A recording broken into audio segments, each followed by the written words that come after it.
Allen County, Allegheny, Maryland, and Mineral, West Virginia. The National Weather Service in Sterling, Virginia has issued a flood warning for southwestern Allegheny County in western Maryland, central Mineral County in eastern West Virginia until 9:45 p.m.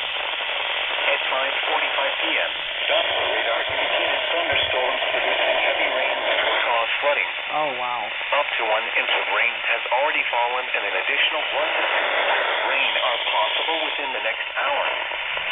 Some locations that may experience flooding include Kaiser, Westernport, Bel Air, Lamothe, Piedmont, Crescenttown, Barton, Midland, Franklin, Luke, Dogwood Flat, Reynolds, Pinto, Warnock, and McCool.